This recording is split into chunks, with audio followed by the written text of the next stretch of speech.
All right. So, for a brief reintroduction, I don't know how to call this.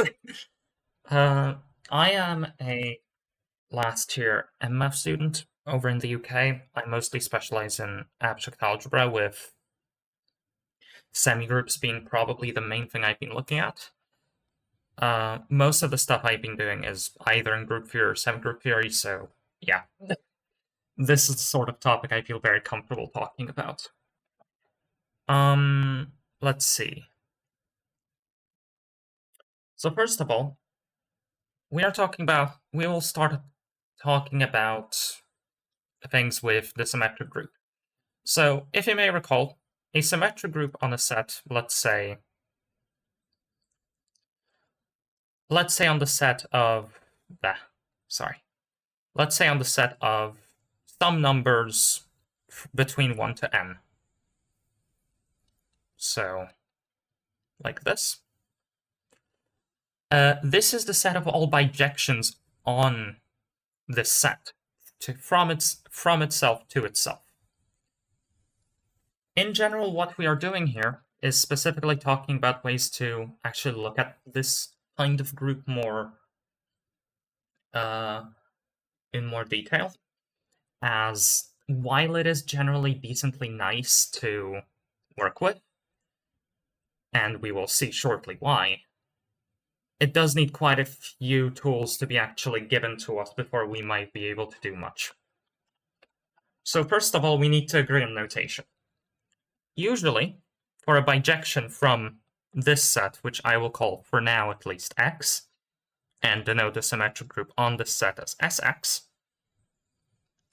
we will usually be describing permutations as the following sort of notation. There are two of them. The main two ones are either a sort of table, where what we do is, let's say if n is equal to 5, what we do is list the numbers at the top, and then list where with the image on the bottom. So for example, this permutation sigma in the symmetric group on 5 elements would map 1 to 2, 2 to 3, 3 to 4, 4 to 5, 5 to 1. Otherwise, we could also use something called cycle notation, where instead we write down successively how this actually moves.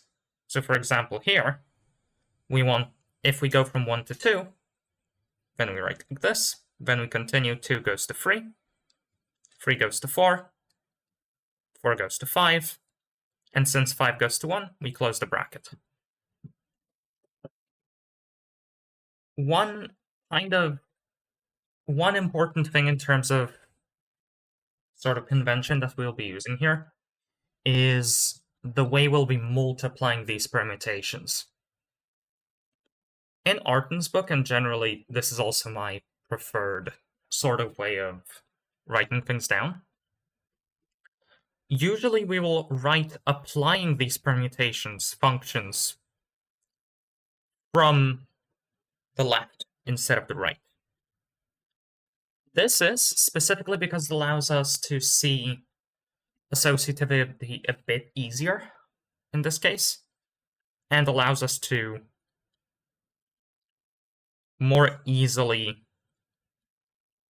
see things like, hey, if we have, this is generally called right action notation, if there are people here more familiar with group actions. And this is generally just, in my opinion, the better way of writing this here. But yeah. As an example of how we will be multiplying things here, I'll bring up here in Artin's book, there are 2 permutations given on the set of 8 elements. 4, 5, 6, 7, 8. 1 goes to 4, 2 goes to 6, 3 goes to 8, 4 goes to 3, 5 goes to 5, 6 goes to 2, 7 goes to 1, and 8 goes to 7. And then we have another one called Q, which will be 1 goes to 2, 2 goes to 4, 3 goes to 6, 4 goes to 8, 5 goes to 1, 6 goes to 3, 7 goes to 5, and 8 goes to 7. We can, of course, write these down in terms of the second notation, but let's use this for now at least. The way we multiply these two things together is we read out what would happen if we had a different number at the front here, but if we had a number here at the front of the expression, where it would land, and then apply things accordingly. So for example, we have 1. We have 1 over, we of course write things down as per usual because we act on the same set here of 8 elements. Now, if we take 1 here, 1 goes to 4, but P moves 1 to 4, but then Q moves 4 to 8. So we have 1, 8 at first. 2 goes to 6, 6 goes to 3, and we continue like so. We are, in a way, applying these in succession. So if we write things down in a bit of a funnier way here, this goes to 4, this goes to 6, this goes to 8, this goes to 3, this goes to 5, this goes to 2, this goes to 1, this goes to 7, and then we read out Q. And etc. Writing things down in cycle notation here will be a bit more convenient for calculation sometimes, but it depends. When we write things down here, for example, if we have P, the way we would write this down as using cycle notation would be, we take 1 to 4, 4 moves to 3, 3 moves to 8, 8 moves to 7, 7 moves to 1. And this is one sort of part of this. Because notice that we still haven't written down 2's and where 2 goes, for example. If we start from 2, 2 is moved to 6, and 6 is moved back to 2. Well, what about 5? 5 moves back into itself. So we could write this down like so, but usually instead of actually writing this down, we omit it, because this is equivalent to having something essentially just not moving. And what we are interested in is, in fact, things moving. Similarly, for Q, we can write this down as 1 goes to 2, 2 goes to 4, 4 goes to 8, 8 goes to 7, 7 goes to 5, 5 goes to 1. Apart from that, 3 goes to 6, and 6 goes to 3. Same way as above. We use this as a sort of way of, just notifying. Normally this isn't needed. This is just a standard. And we write things down as follows. We have 1, 4, 3, 8, 7, then 2, 6. 1, 2, 4, 8, 7, 5, then 3, 6. The way we read out the result instead now is we go from the left. 1 goes to 4, and then we jump to the next cycle. 4 is not moved by this, but 4 is moved by this part, which is moved to 8. So you get 1, 8. Continuing. 8 is moved by this to 7. Then it's moved to 5 over here. 5 is not moved here, but it is moved here into 1. What about 2 over here? 2 is moved to 6. 6 is moved to 3.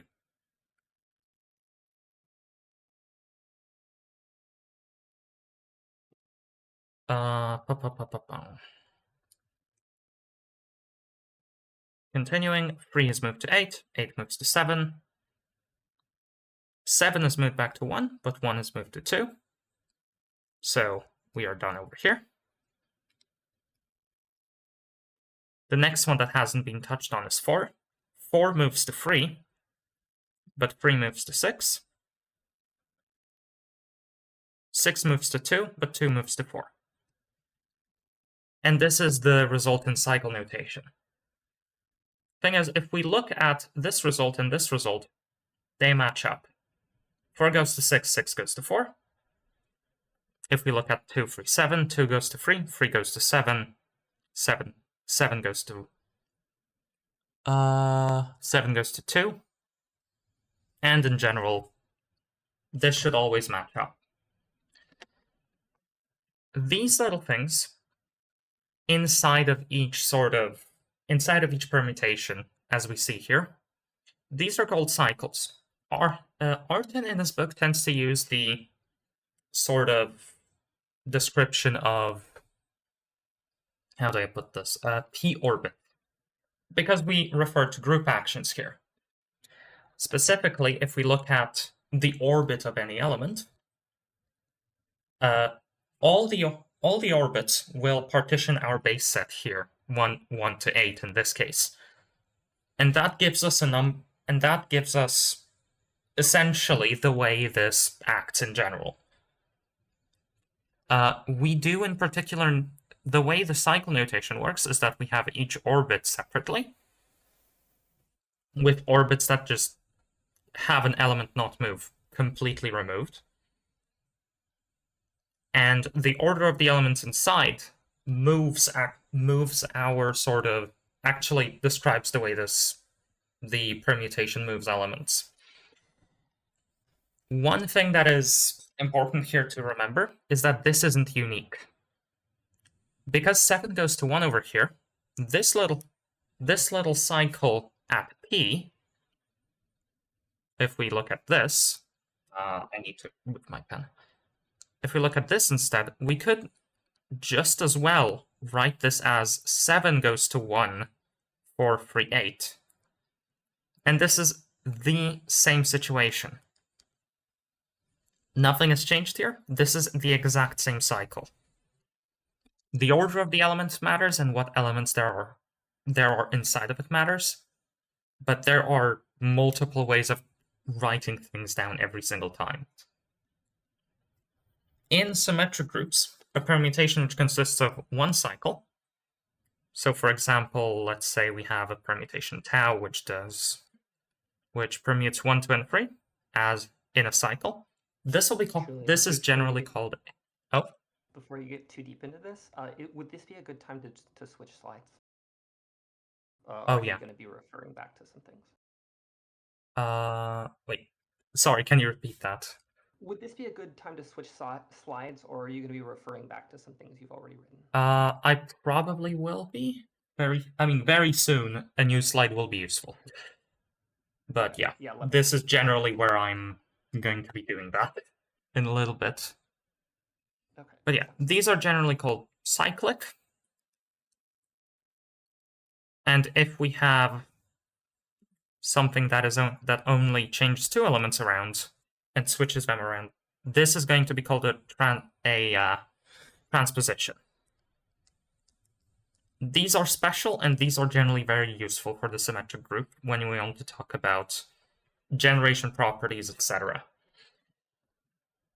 Now, we need to talk about specifically cyclic notation, because there are quite a few things which are really nice about it, which make it generally more interesting to use. I've switched to page 2. So, first of all, proposition 6.5 from the book over here. If you wouldn't mind, can we move to a new document? Oh, new document completely. Yeah. Yeah, sorry. I see, okay. So I'm going to save this and then do that. Excellent. If I can. There we go. File.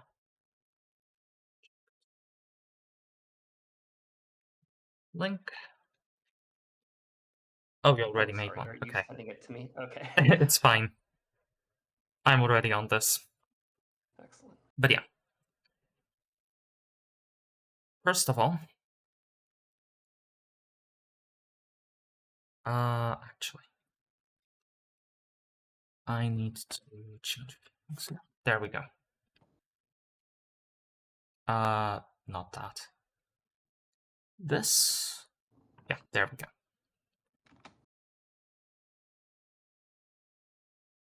Let sigma and tau be two permutations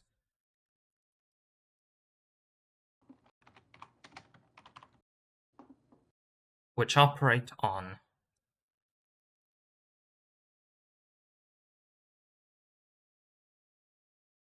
disjoint sets. So an example of something like this would be, let's say we have sigma acting on 1 to 3, tau acting on 4, 5. Then sigma and tau don't actually move. Then sigma doesn't move 4 and 5, and tau doesn't actually move any of 1 to 3. Then sigma tau equals tau sigma, meaning they commute. The proof goes as follows.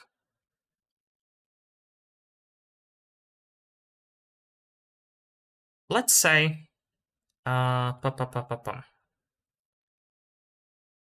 so we let I be some index inside of the symmetric group where both sigma and tau are. If sigma acts on I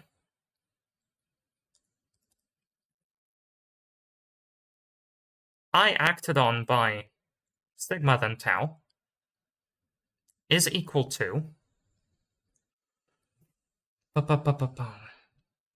I acted on tau and then sigma. What am I saying? If, let me start from the beginning. If neither sigma nor tau act on I, then we have I sigma tau is equal to I, because it just stays in place. But similarly, we can switch these around, and there is nothing. Nothing changes once again because neither act here. If sigma acts on I, and I sigma is equal to J, J is not acted on by tau.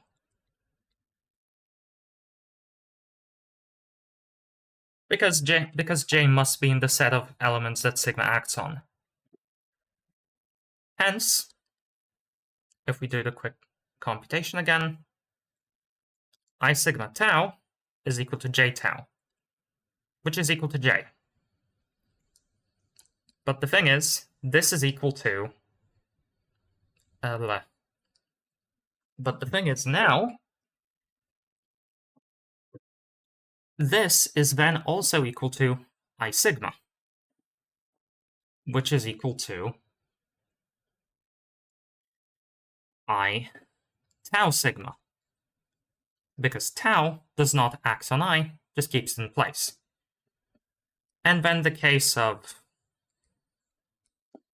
tau is the same. So we are done. This means that if we have something like this means that if we look at something like sigma and tau being as above in the little example I had here, so sigma 1 to 3 and tau 4, 5. If we combine them, we automatically have two different ways of writing this. So for example, we can write this as 1, 2, 3, 4, 5, but equivalently 4, 5, 1, 2, 3. That means that cycle notation will not be unique in the sense of actually looking at the order of cycles that we will use here. However, there is a different property that will be anyways extremely useful to us. We now look at the next proposition, which will actually give us the good bit of this. Every permutation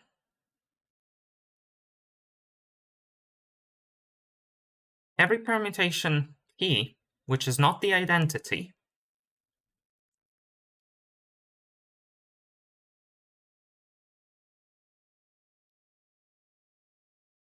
is a product of cyclic permutations.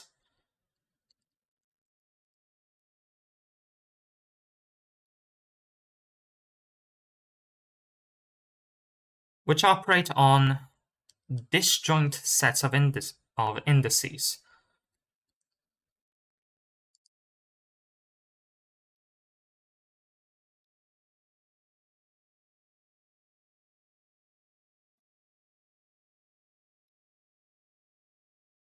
So P is equal to something like sigma 1, sigma 2, sigma 3, etc., up to some sigma k. Additionally, these permutations are uniquely determined by P.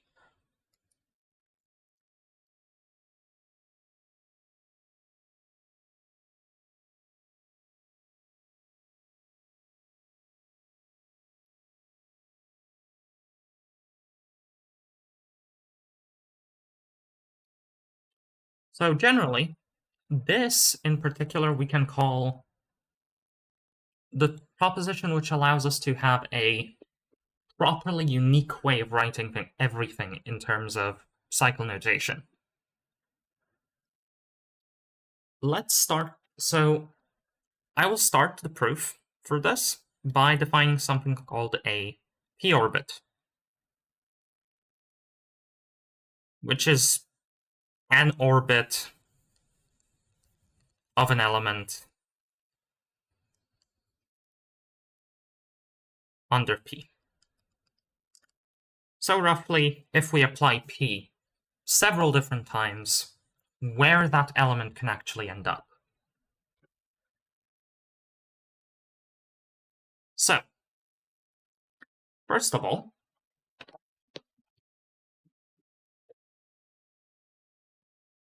we need to check each p-orbit of P. First of all, if we have one p-orbit, so the permutation moves everything when applied several times, then we are done. Because it is automatically cyclic as a result. If we have multiple, we take some p-orbit, let's say P. We can then define a permutation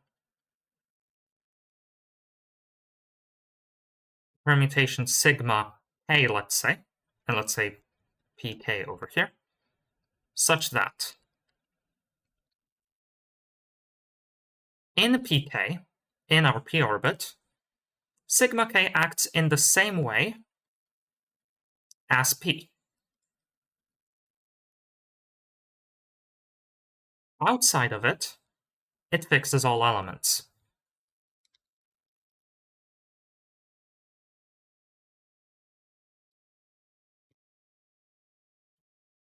As a result, if we take all the p-orbits and we take all of these permutations, we immediately have that P is equal to sigma 1 times sigma 2 up to some sigma n. I use sigma k up here. Let's say I use sigma n. You didn't see anything. But yeah.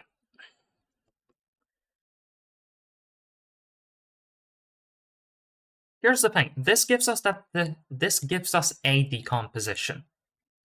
But we also need to prove that this is unique. So, uniqueness. So let P be as earlier in the proof statement be written as a decomposition into cycles on P orbits, like this, operating on distinct sets where this acts on big P1, this acts on big P2, this acts on big PK. Notice that the order doesn't matter. Since these are all disjoint, we can move them around as we want. Additionally, so yeah, generally order here doesn't matter. Apart from that, let's say, notice that sigma 2, sigma 3, sigma k all fix P1, which is where sigma 1 acts.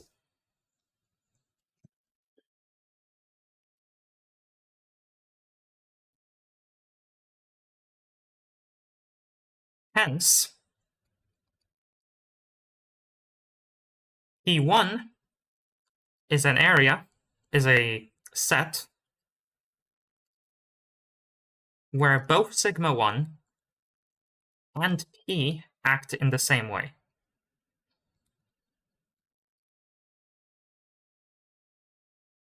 As earlier.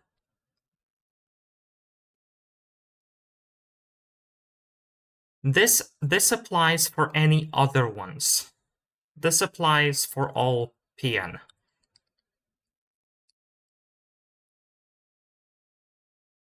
Pn and sigma n. Hence, these are unique.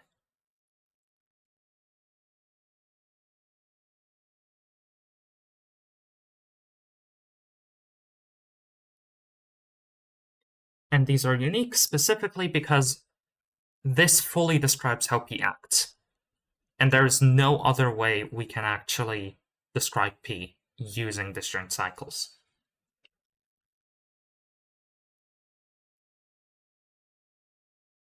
As a result, every single permutation has a unique cycle decomposition where the cycle decomposition is unique up to the order. That it is unique up to the order of the cycle, but in particular, very nicely, notice that this fixes lengths of cycles. These might be rearranged. So P1 and P2 and PK, meaning P orbits here, these might be rearranged in the actual product of disjoint cycles, but their sizes cannot change. And that gives us quite a nice way of describing things, especially considering if we look at the previous notation of having to write down explicitly everything how actually acts, this is quite a lot of writing. Cycle notation is generally just better here.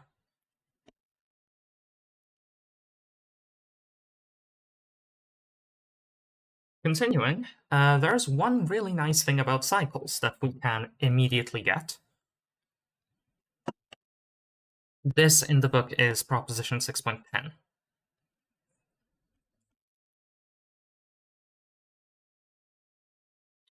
Part A.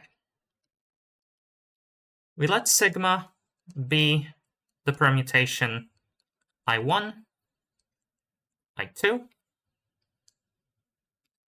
etc., up to ik.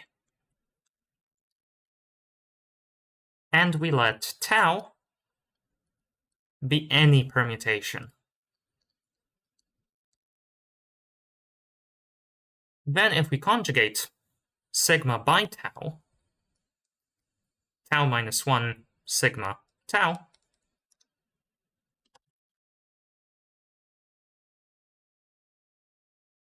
then what we get is exactly applying tau to each element inside.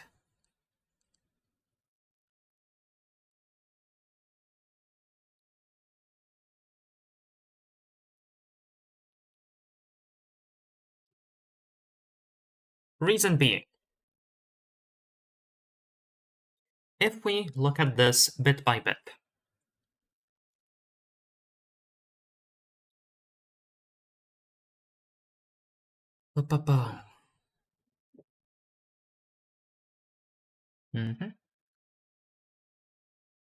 I want tau minus 1 sigma tau is sent to. These are bijections, so these simply cancel. I1 sigma tau. I1 sigma is I2.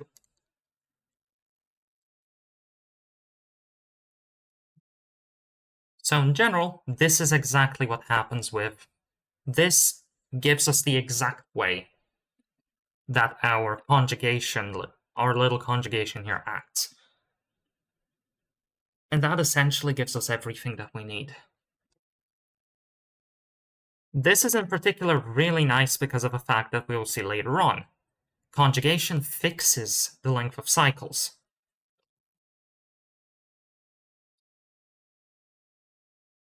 Part B. If sigma is instead arbitrary,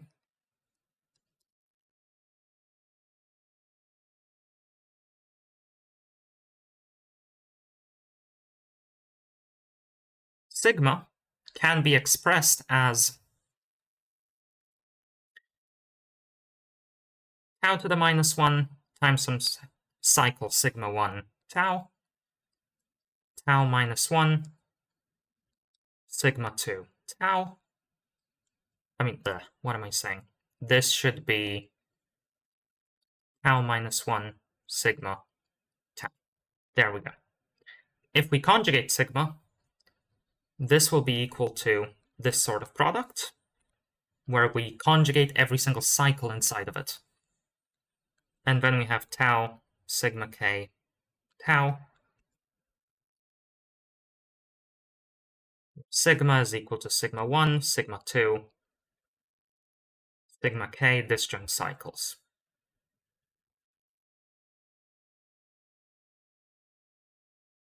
Now this can be seen quite quickly, specifically because the adjacent tau minus 1s and taus cancel out, and this produces 1. If we have the identity transformation, nothing happens.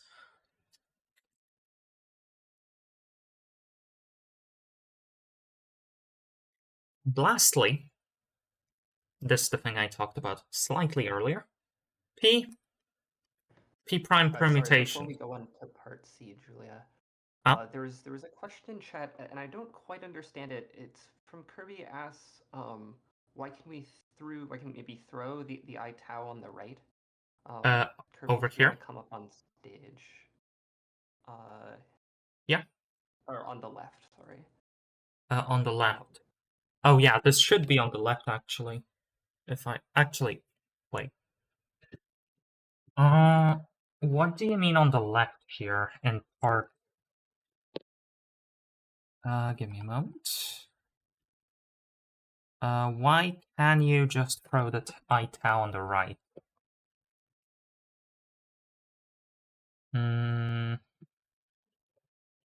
Left. Where do you mean? Oh, sorry, Kirby. I see. Conjugation of sigma. Yeah, so you show the conjugation of sigma by tau, and then you after to show what that means, next step, I1 tau just kind of appears on the left. I don't know why those are equivalent. You mean here? Yeah. Okay. So, reason being, what we're trying to see is exactly how... Oh, give me a moment. Yeah, reason being, I'm gonna move a bit to the left with the canvas here. If we look at this.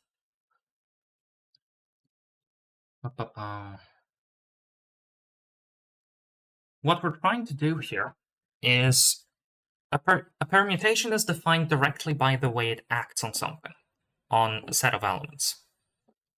So let's say we act on I1. If we act on I1 by a sigma tau, we get I2 tau, as we saw here. In the earlier part, what we're trying to do here, roughly, is actually prove that, oh yeah, I actually did miss out on one extra thing, and I think Artin does as well here.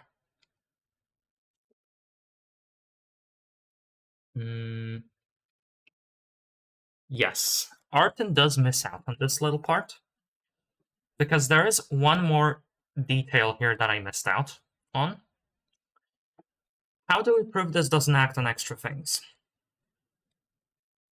In particular, like what we are doing in this line here, at least,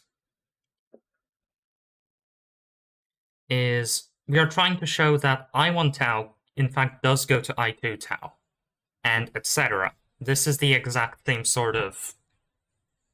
How do I put this? This is the way that we prove that tau minus 1 sigma tau actually acts in the way we want. The thing is, for some reason, yeah, that little detail that we don't know if we actually are acting on other things is not in the book. If I can figure this out quickly.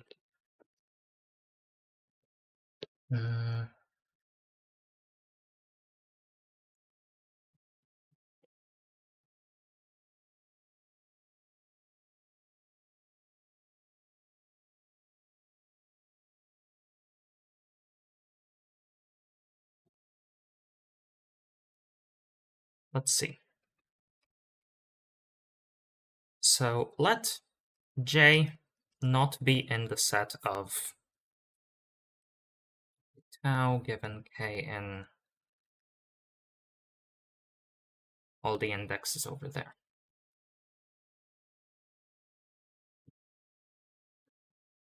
So what happens here is that J, if we do tau minus 1 sigma tau, tau, by default, does not act on J, if I am understanding this correctly.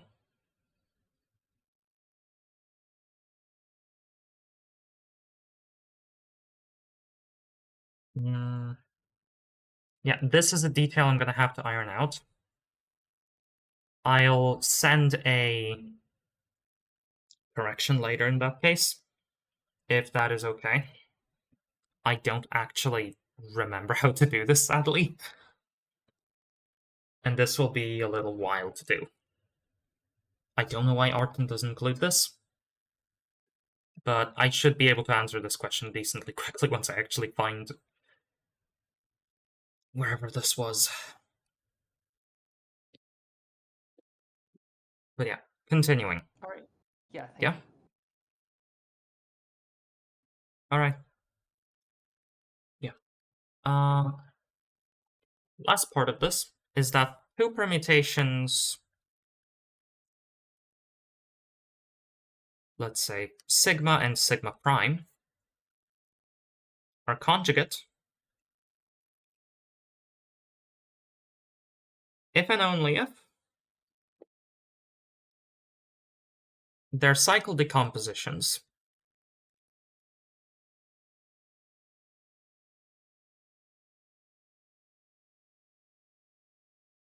have the same length, have the same cycle lengths.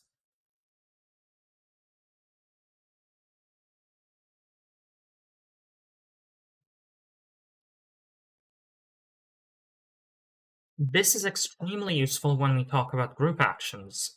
When we talk about group actions and orbits inside of the symmetric group, and if we want to talk about normal subgroups. Because if you recall, a normal subgroup of a group always has to be a union of conjugacy classes inside of that group. That means that conjugate classes in C, by this part, will automatically be fully determined by everything. Fully determined by each cycle length inside of the cycle decomposition, as we mentioned earlier. Proof for this, very quickly, is if we have two cycles, let's say sigma is equal to I1 up to IN, IM maybe, sigma prime being equal to J1 up to Jm. What we can do is define tau to be the permutation that sends I1 to J1, I2 to J2, etc., and IM to Jm. Then if we conjugate like so, this will be exactly equal to sigma prime because of part A. Conjugation means we apply tau to every single bit inside, and we are done. Of course, one important detail, other elements must stay fixed. In order for this to be easier said that this is an actual bijection.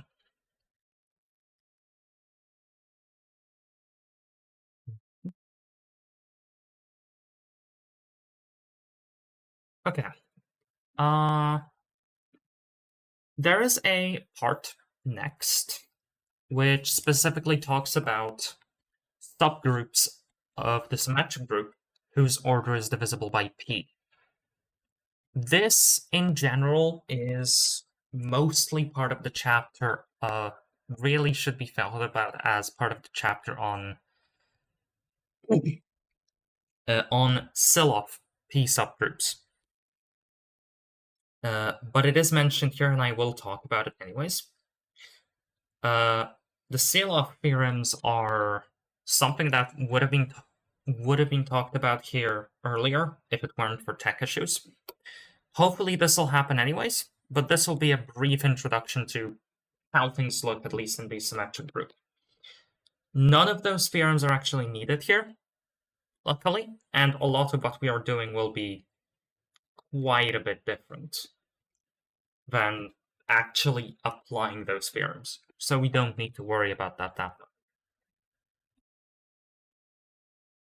One immediate thing that we can see. So, in general, a Syloff p subgroup of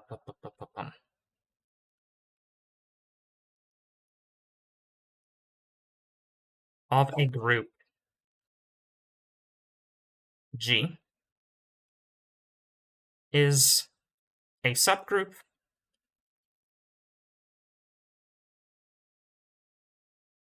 whose order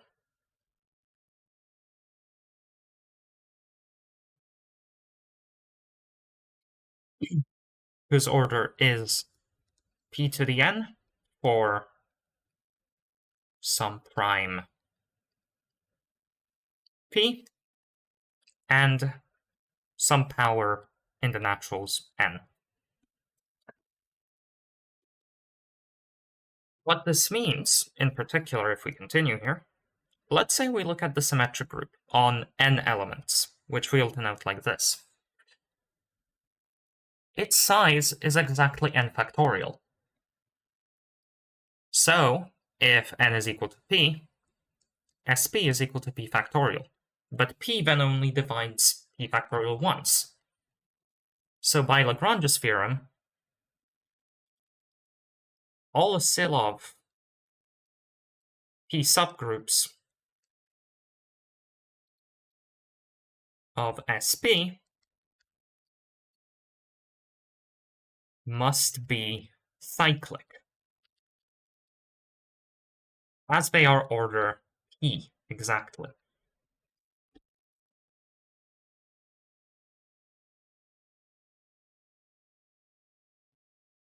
So these subgroups actually have a really nice description in terms of the finite fields on P elements, which usually is denoted as FP.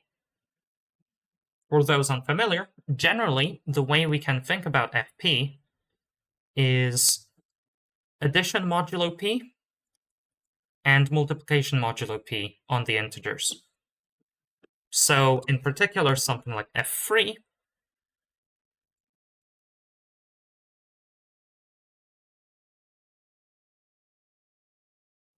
would have addition like so. If we look at this table over here, and multiplication like so.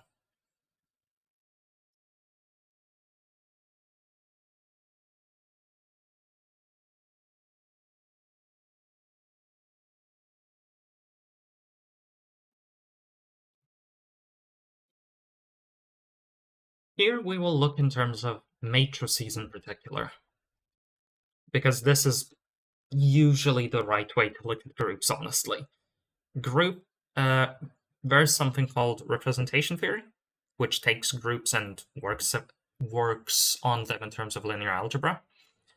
And that tends to be one of the more powerful ways of thinking about them. In any case, we define two operations in our symmetric group.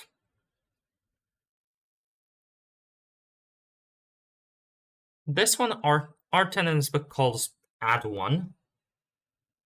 Now, one important thing that we need to mention here. In FP, we have a 0 element. So if this is an SP, normally we use indices 1 up to P for the symmetric group SP. Here, we will be doing 0, 1 up to P minus 1. Continuing, the add 1 operation would be essentially the cycle which sends 0 to 1, 1 to 2, etc. up to P minus 1. If we want to add 2, we would take this, let's call it A, for example, or actually A1 even. If we want to add 2, we apply this twice. If we want to add 3, we apply this 3 times, etc. Multiply by C is the second operator. But this is, in general, more complicated to write down. This entirely depends on the actual structure of our field. So let's say we have something like F7. So addition, multiplication, modulo 7 on the integers. In this case, if we do multiply by 2,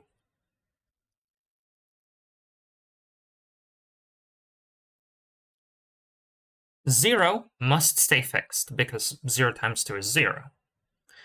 1 goes to 2 because of multiplication. Sorry, I had to sneeze. 1 goes to 2 because 1 times 2 is 2.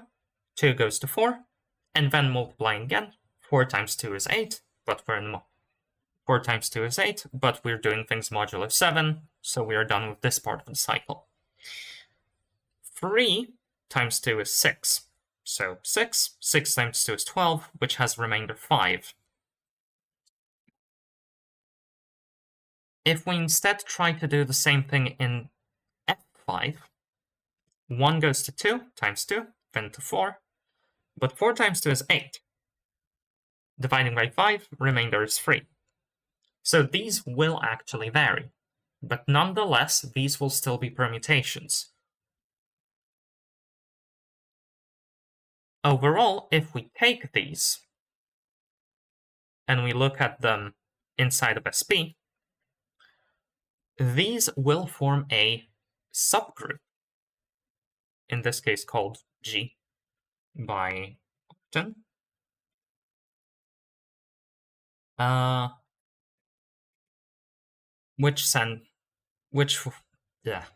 Where all of these potential operations, if we combine adding and multiplying, send x to some cx plus a.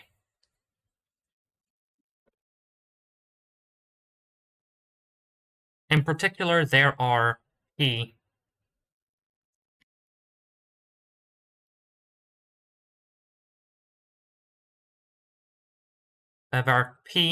minus 1 of them. This is because if we there are p possible what am I saying? There are p minus 1 possible additions and p possible what am I saying?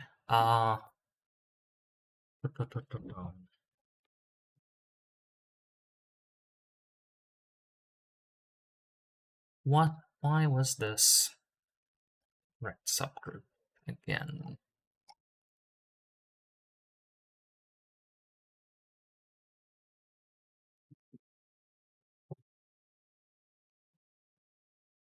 If I remember correctly, the way this was supposed to work is the main thing here is that we have really p possible we have p minus 1 possible multiplications, because multiplying by 0 isn't allowed in this case. This won't be a bijection, so it won't be a permutation. And then p possible additions by 0, 1, 2, or p minus 1.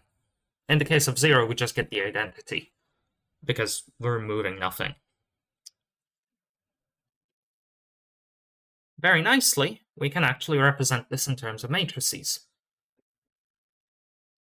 The presentation in terms of matrices will be matrices with entries from FP, with some A at the top and C at the bottom, where, importantly, C is not 0.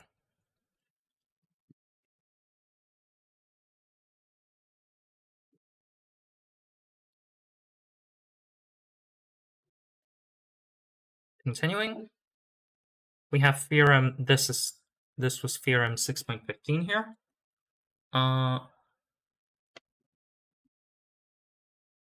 Let P be a prime.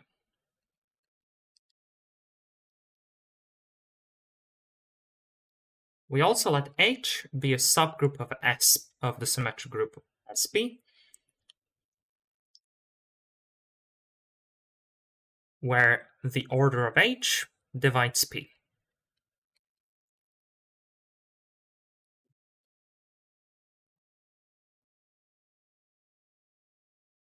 If the Syloff P subgroup of H, meaning the maximal subgroup of H, which divides P, which has order P to the n, the maximal, one of the maximal, is normal.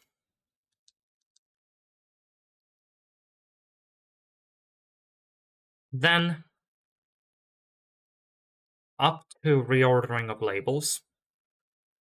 This is an important thing.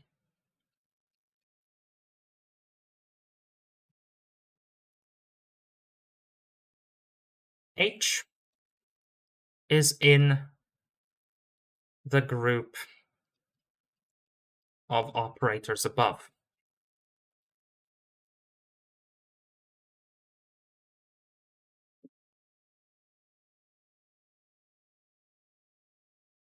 The rough proof goes as follows.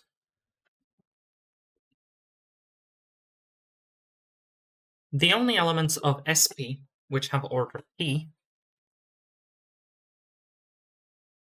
are p cycles, meaning cycles which permute the entire length, the entire thing of 0, 1 up to p minus 1. Hence, H contains a p cycle. We can reorder labels such that that cycle, let's say sigma, will be 0, 1 up to p minus 1. So now, let's say tau is a different element in H. If tau sends 0 to 1,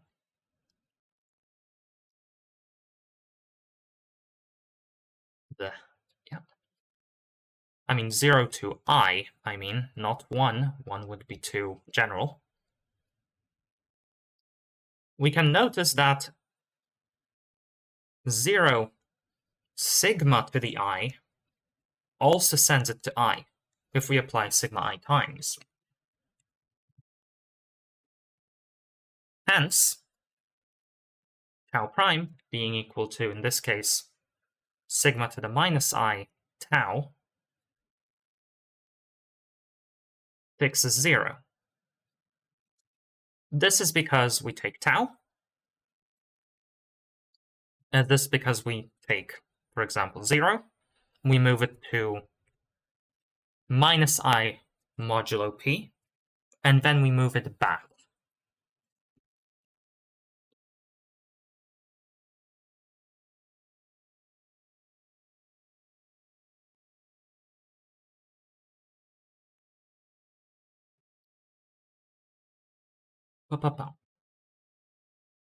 All we need to prove now is that tau I and tau prime is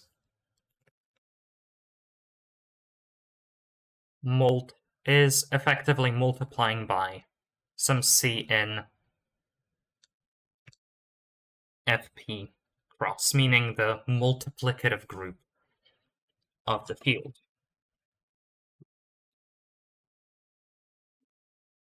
So, K equal to the set 1 sigma up to sigma to the power of p minus 1 will be a normal subgroup of H by our hypothesis. This very nicely gives us that tau prime, which is equal to sigma minus to the power of minus I tau, has very nicely has that tau prime sigma tau is equal to sigma to the power of k, because this normal conjugation stays within it, which this in the set, which is 1 up to p minus 1. Now, this has to be equal to, this should be to the power of minus 1, this should be prime. This needs to be 0 tau, tau prime, etc. up to p minus 1 tau prime by our formula for conjugation. One thing that we need to be extremely careful about is that, once again, cycles aren't necessarily unique. What am I saying? In general, notice that this looks very similar to if we had this sort of situation. where k in this case is multiplying by k.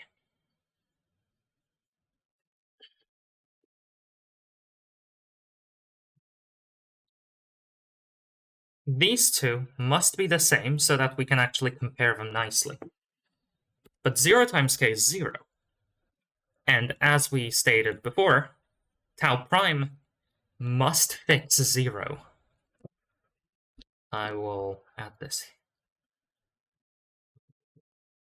Fixes 0.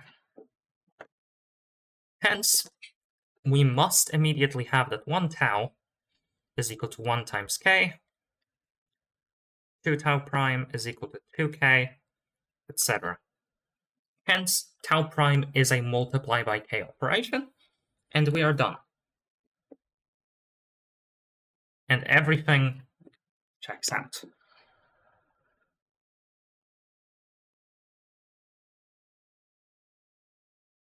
This concludes the part on the symmetric group. There are a few extra things to mention about the symmetric group, mostly related to, well, the symmetric group in general is quite an interesting object. We don't need to necessarily consider it to be on a finite set. Those on infinite sets especially have some very nice properties, and I recommend checking those out. But now we will move towards the free groups. So, this is where things get in some way more categorical. Sorry, I should myself. No, it's fine. But yeah, in general, the free group is probably best thought of as the most general group you can construct, which follows group axioms, but absolutely nothing else. There are no relations between objects, and in general and nearly always this group is infinite. Unless you somehow decide to do it on zero generators, which, why? There are two main definitions of it, and I will start from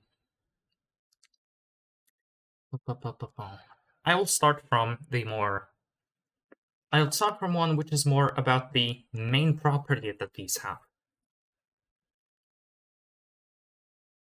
So,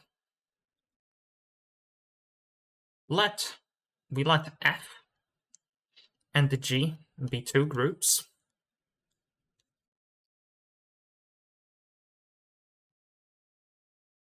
And let X be any set.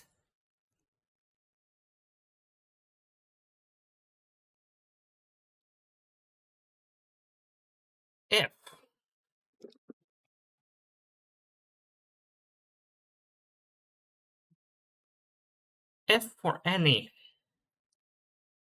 map, let's say F from X into G, there exists a way to extend F into a group homomorphism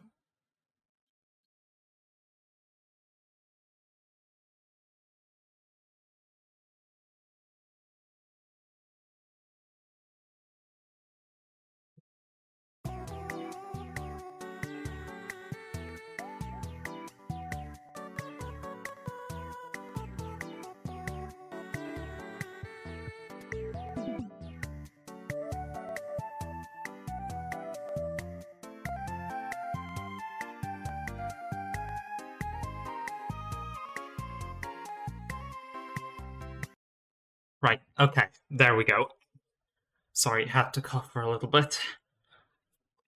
But yeah, in general, if we let f and g be two groups, and we let x be any set, if for any map f from x to g, there exists a way to extend it into group homomorphism by f into g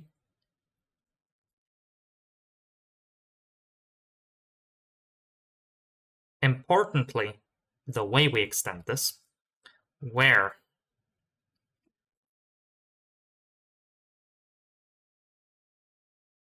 xf is equal to x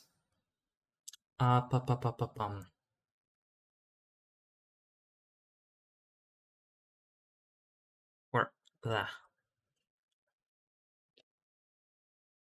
one important change, actually, I forgot to mention. Actually, different way.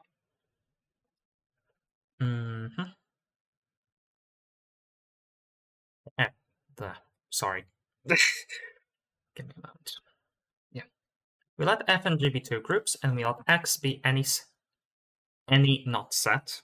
In general, we can do that by any sets, but in this case, let's do it any subset of f.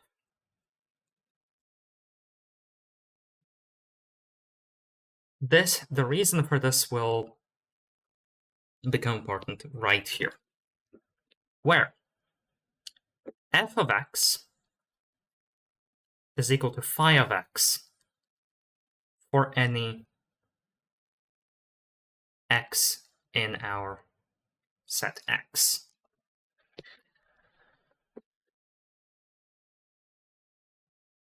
Then, if we have this satisfied, f is called the free group on x. If we look at this in terms of a diagram instead, yeah,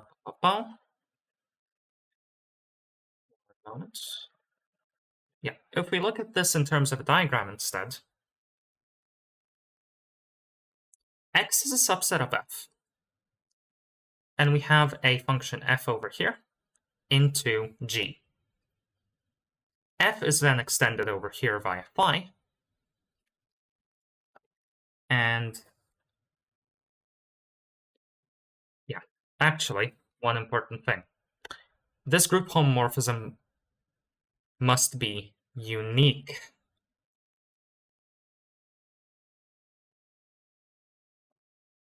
Otherwise, things break. So, yeah, this is the rough diagram that we need to think of. X can be sent into G via F, but we can also, if we send X into F and then via phi to G, we get the same result. The other definition, which this is actually equivalent,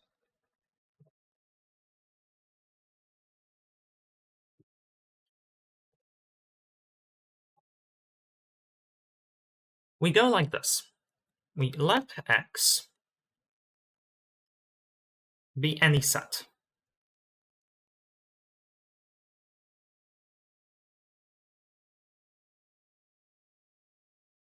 Let's define W of X as the set of all words over X. By words, we mean finite strings using symbols from X.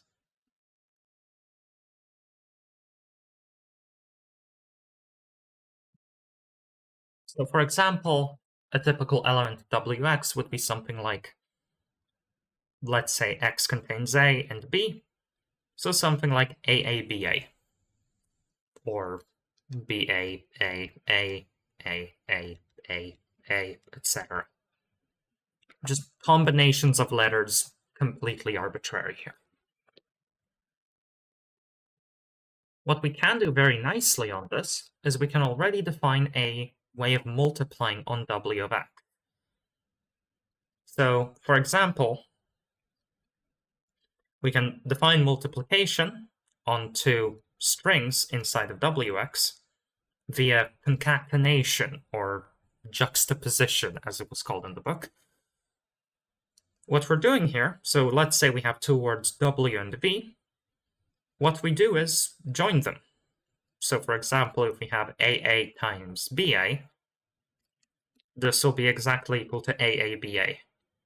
We smush the words together. This is immediately associative. However, in order to be a group, we still need an identity element and inverses. So, in order to fix the identity issue, we add something called the empty word, which we usually denote epsilon. This is essentially a word without letters. It's like we had an empty space. So A times epsilon is as if we were joining A and an empty space. But since there's nothing there, this is just A. And this goes for the other way as well.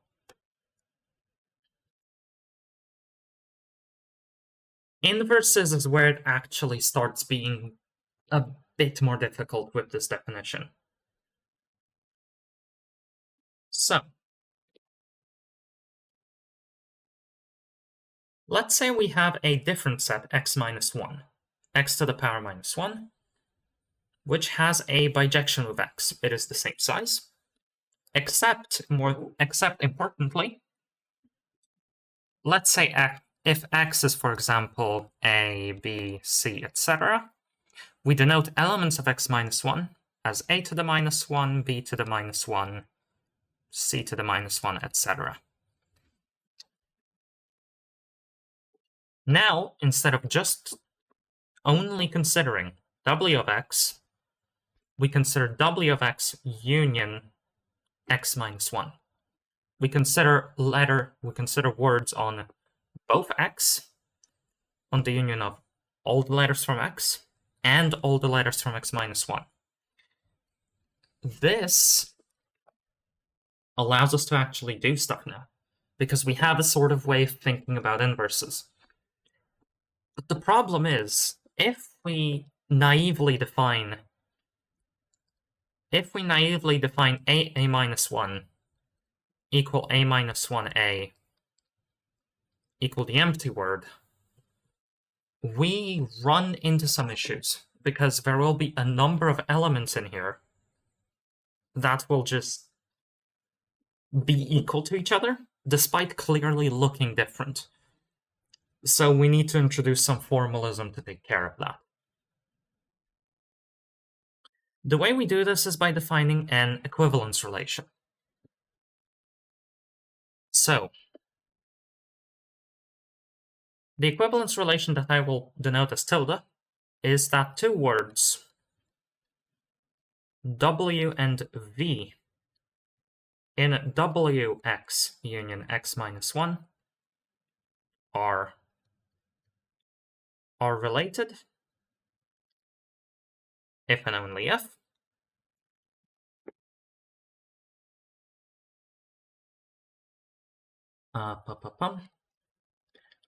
if and only if there exists a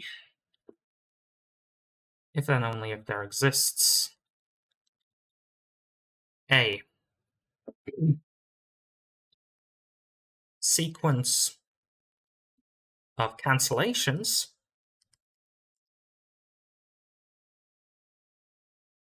of adjacent inverse elements. Inverse elements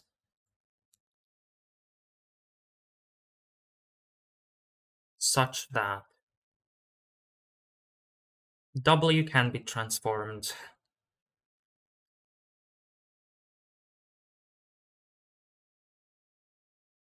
into v or otherwise, or vice versa.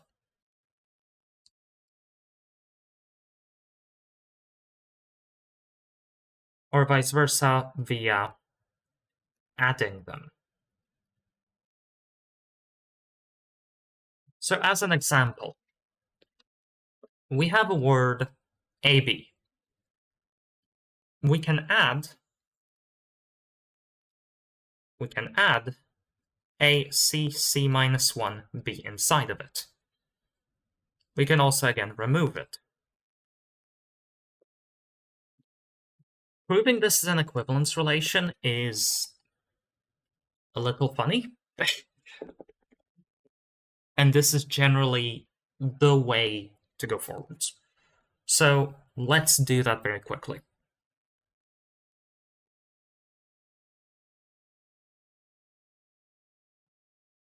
So an equivalence relation must be reflexive, so W is related to itself.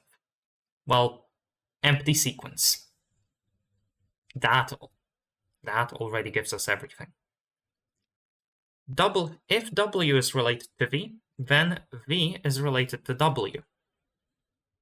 Well, if we have a sequence of moves as defined above, either cancellations or adding in adjacent inverse elements inside, either if we have a sequence of moves that goes from W to V, we can exactly reverse them to go from V to W.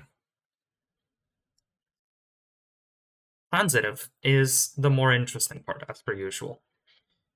If we have W and V, and V is then related to some, let's say, Y, that needs to mean that W is related to Y. Let's say we have a sequence of moves going from W to V, and then from V to Y. We can combine them, and we get a sequence that goes from V to Y. And we are done.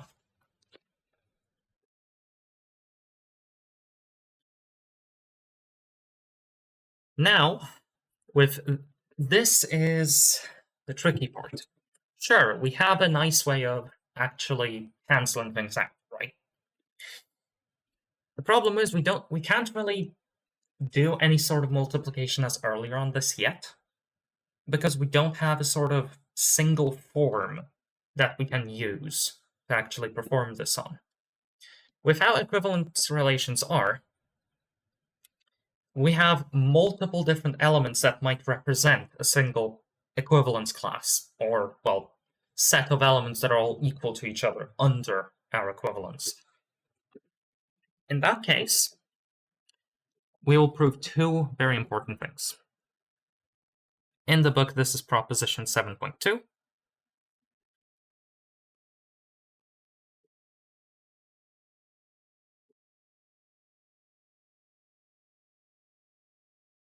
Define a reduced word as a word in which no cancellations may be done.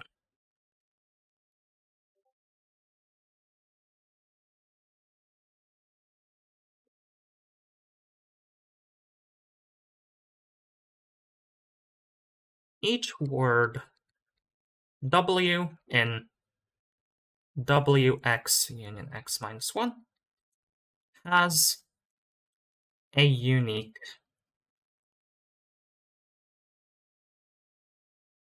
reduced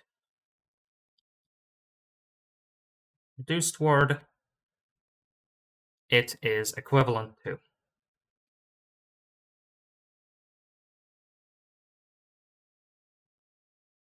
Under our equivalence relation tilde.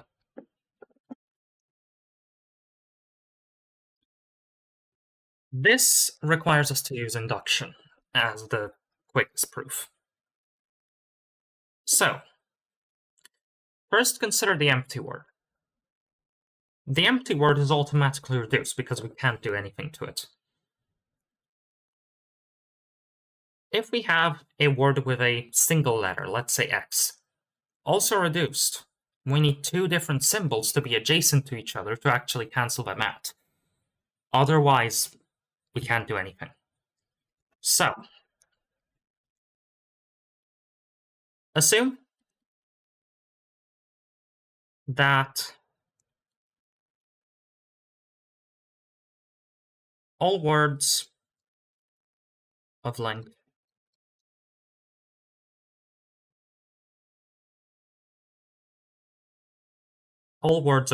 n or shorter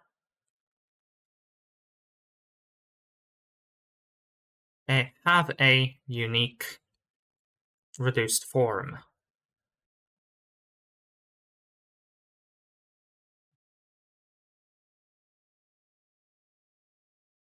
We let W be a word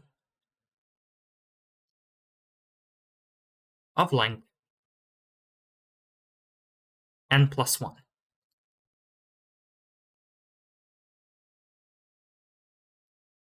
If W is reduced, there is nothing to be done because it's already reduced. And we can't shorten it in any way. If we try to add something in the middle, we can reduce it back, and it ends up with W again. If W is not reduced, is where things get a little funny. There exists a pair inside of W as such. We can essentially then write W as some number of letters, and then x minus 1 into it, inside of it, somewhere in the middle. Or alternatively, we have x minus 1x instead.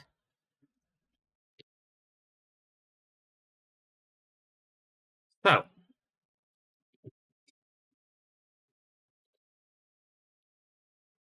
these can be reduced. So, let W0 be a reduced form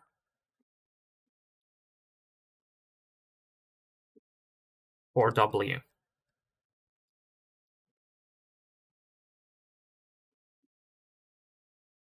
Either. Now, importantly, these two things have to be cancelled at some point. And by cancelled, this cannot remain inside of our sequence. Either these are cancelled both. What am I saying? Either both x minus 1 are cancelled,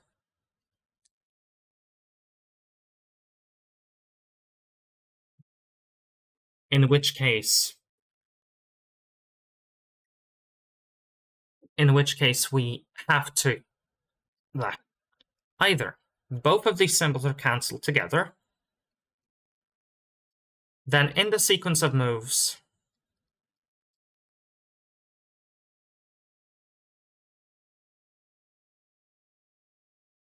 from W to W0, cancel them first.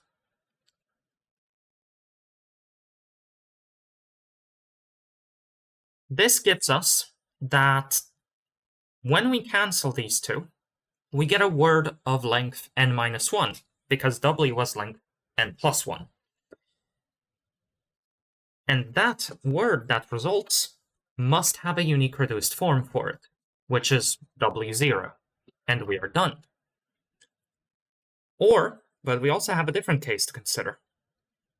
One of x minus 1 are cancelled.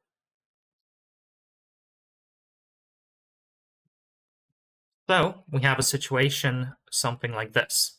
We might have x minus 1, x minus 1, and then x, but these are cancelled instead.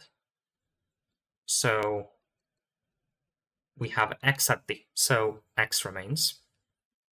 Or we have x minus 1x, but these, if we instead cancel these two, then we get the situation as if we were canceling this. Or we cancel these two, and we still get x. So if so either the pair that we're looking for, let's say it's this, then only one of these symbols is left. And if the pair we're looking at is this instead, then once again only x is left. In either case, if we were to instead cancel our original pair, x minus 1 or x minus 1x, we get the same result here. So this result will be the same as above, and we are done once again. It is either way, whatever we do, we result in the same sequence of cancellations. And this means that if we result in the same sequence of cancellations overall, we get the same reduced word, and we are done.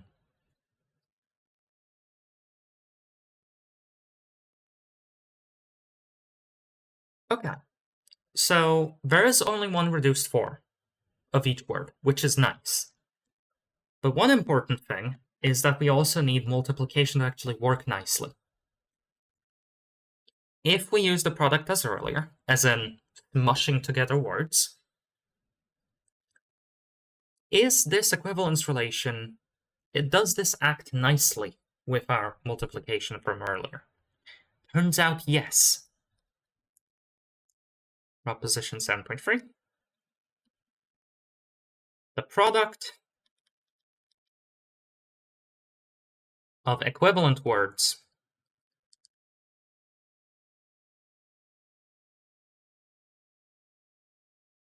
is equivalent. Meaning if W is related to V and W prime is related to V prime, then W prime is equal to V prime. I mean, equal. Important difference here. Related.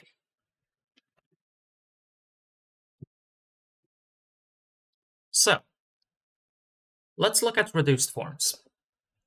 If W and V are related, by our previous proposition, they have the same reduced word. Let's call it R. Same situation here. Let's call the reduced word R prime. This means that we can reduce, if we can reduce W to R, and we can reduce W prime to R prime, well, we can do the same thing here, right? We can do the same thing on the other side. So once again, we have R prime, R prime. These are the same word. So we are done, because instead of going through here, we can go around. Now, one important thing to remember is that these aren't necessarily actually reduced. We might have a situation where we have something like xy for R, but then 1 minus 1x for R prime. And these can be cancelled out into x and then x again. Now, all of that, now that we're all together at the end here, what we can do is we let f be the set. Before we go on to the next step, yeah, there was a question in chat about at the end of 7.2. 7.2. This calculation that you were doing, and do correct me, Phantasma, if I'm getting something wrong here in your question. But yeah, the question is essentially like, what's special about x? Like, what are our quantifiers here? If we have a different variable, what's happening? In general, the idea is that, well, the x at the beginning that I used the x at the beginning, I used that to signify any general word of length 1, just a single letter. If we go forwards here, if we have, for example, if in this situation here, instead of x, we have, let's say, v and v minus 1 as the letters, or v minus 1v, nothing changes. The point here is that these are general letters, and essentially nothing happens. At the end here, maybe one thing that could have been done a bit better.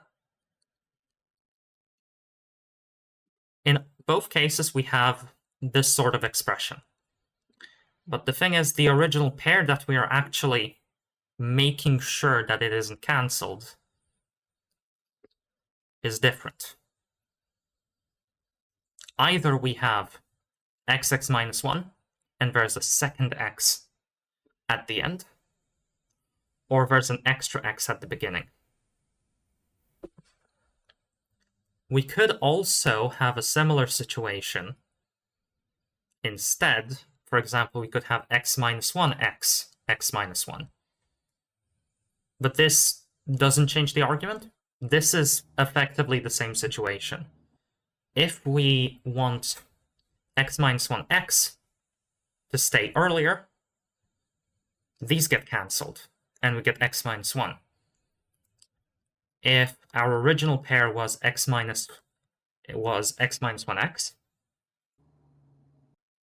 if our original pair was x minus 1 instead, these two get cancelled, and once again we are only left with x minus 1.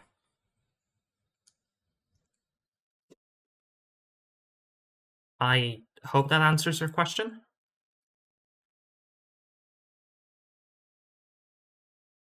Yeah. Yeah, Phantasma, please feel free to keep typing, but otherwise we can move on. Yeah. Excellent. No problem. So now, continuing. We let f be the set that I will denote as follows. wx union x minus 1 divided by the relation. So this is the set of equivalence classes.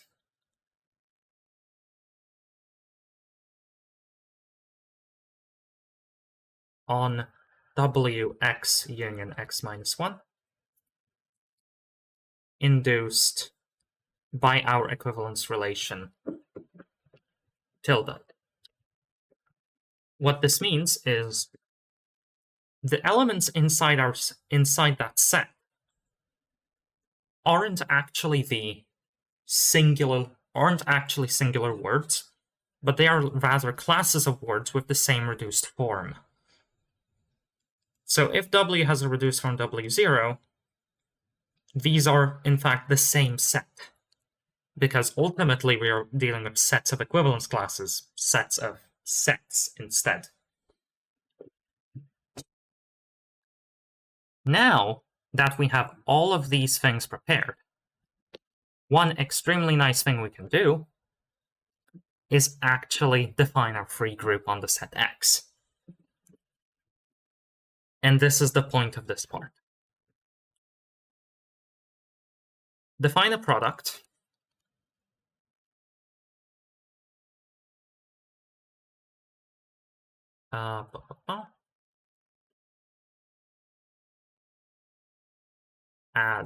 we define a product on F as follows. The equivalence class of W times the equivalence class of V is equal to the equivalence class of V times W, as we had earlier. So,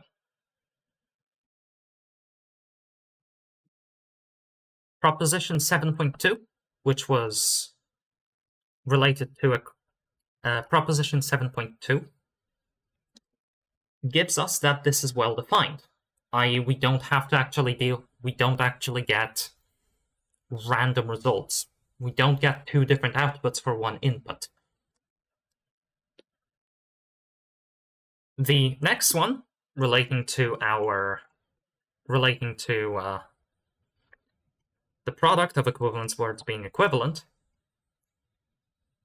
actually allows us to, well, both of these essentially allow us to do stuff as we need to. It makes the product actually useful. Now, after all of that, this is associative. And it's associative because of the original product on the words themselves. We have an identity element, which will be the empty word, the equivalence class of the empty word in particular. And we do actually have inverses.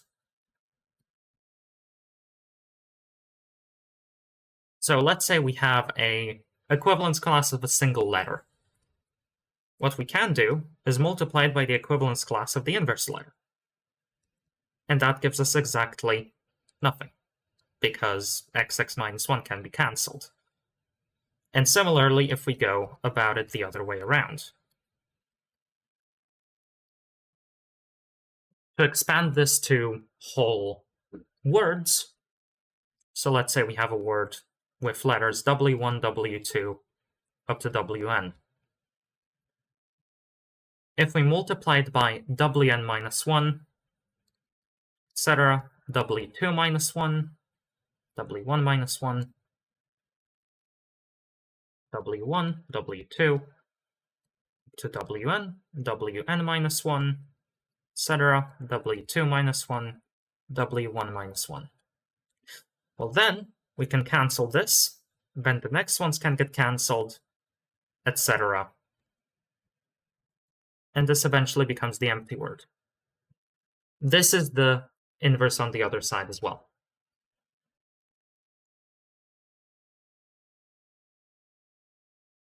Hence,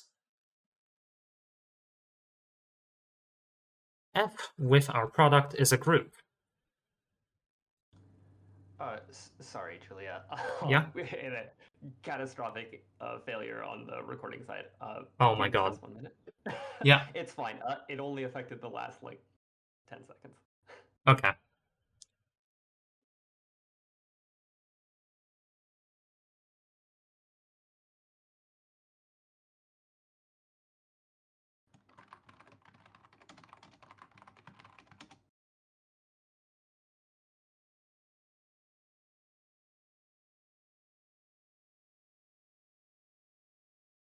All right, you should be good to go. Yeah, everything works from what I can see here. Scroll down a little bit, maybe. Yeah. Hence, through all of these, now that we have inverses actually set up and everything, F with our product is a group. And we call this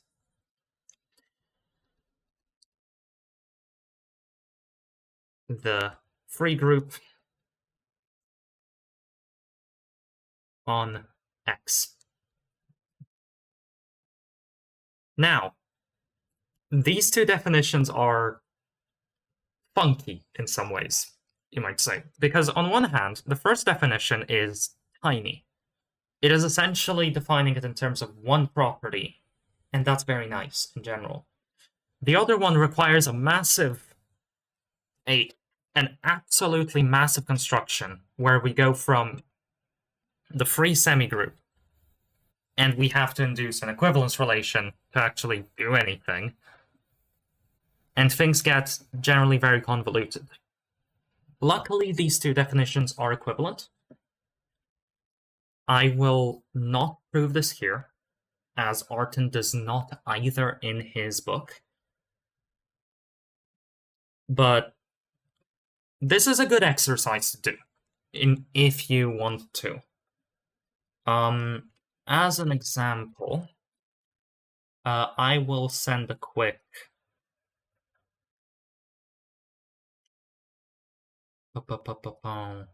actually, never mind. But yeah, in general, these two definitions are equivalent. The key to realizing that they are equivalent is specifically the way that we've set up our free group on the second side. What we want, a lot of what we've done is very formalistic. ultimately the way we write down words is still ultimately the way we write down group elements in F, which means words, is by just writing down letters as earlier. With the important caveat that if we have something like this, we get rid of these, and these are treated as equal words. That's it. This construction is useful for proofs, and this is mostly where it appears. But in general, actually using the free group doesn't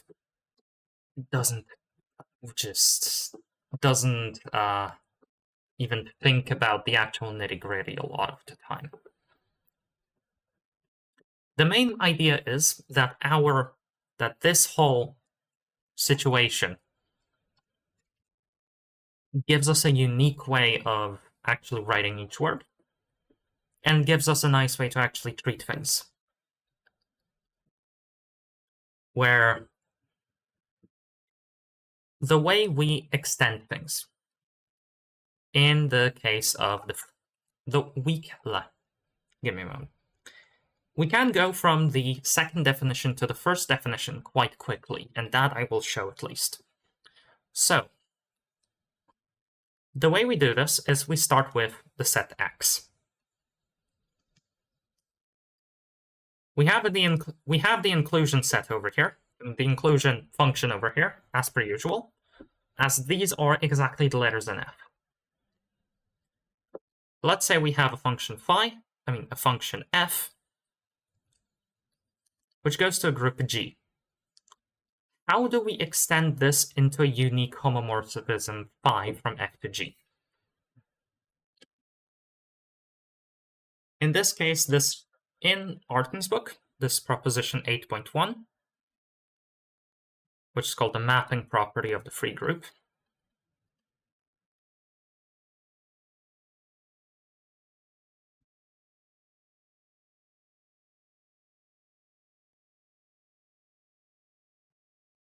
generally, the way we do this is as follows. If we have the function f x to g, we define phi from f to g as follows. Let's say we have a reduced word in f. Let's say w equals w1 up to wn letters. These might be inverse. This might have a -1 at the top, or it might not. Maybe in general, a better way to do this would be to have w1, wn all from the set x. And I will write epsilon1 up to epsilon n to signify that this is either raised to the power 1 or -1, either normal or inverse. Then phi of w will be exactly defined as f of w1, epsilon 1, f of w2, epsilon 2, etc., f wn epsilon n. What we are doing here is effectively defining this as a homomorphism. This is a very risky move usually, because if you force something to become a homomorphism, you might not by default actually get a nice way of, well, you don't get a function. You don't get one output.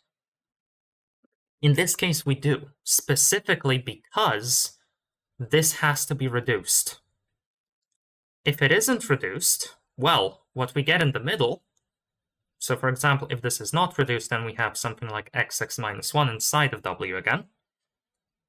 By phi, this gets mapped to this, using phi, if I do here, this gets mapped to f of x, and then f of x to the -1.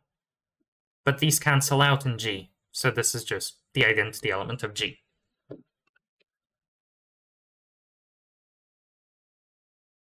Now, the uniqueness is specifically because of the way this is defined. This is the only way to actually have a homomorphism.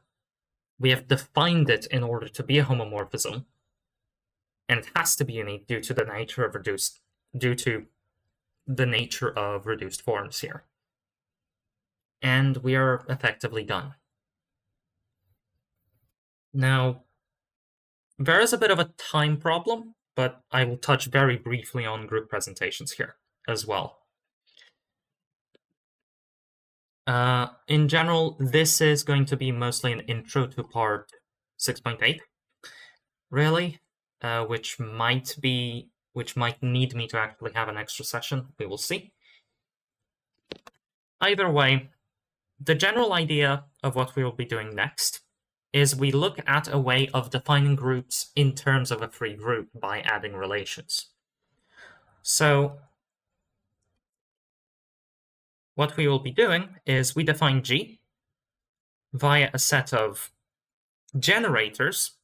These will generate G, and we give a relation, and we get relations between elements on X. So for example, this is an example given in the book directly. We can define if we take the dihedral group, which is the group of symmetries of a regular n polygon. So for example, D4 would be rotations and flips of a square. We can define this as two elements AB, given the relations that a to the n is 0, giving a rotation, b squared is 0, meaning reflection, and AB is 0, meaning that if we have a square, if we rotate it by 90 degrees, we go back here. If we rotate it 90 degrees, reflect it, rotate it by 90 degrees again, and then reflect it again, we are back at the same position. This is an extremely useful way of actually looking at groups, because it allows us to do a number of things on very basic elements that normally are completely impossible. They are generally quite versatile, and if you want to actually have algorithms working on groups and checking certain properties of groups, this is usually the way to go. However, this is also extremely limited. In general, given two presentations, it is extremely hard or downright impossible to prove whether those two presentations describe the same group. Despite that, it is still an extremely useful tool, and this is something that we will talk about next time.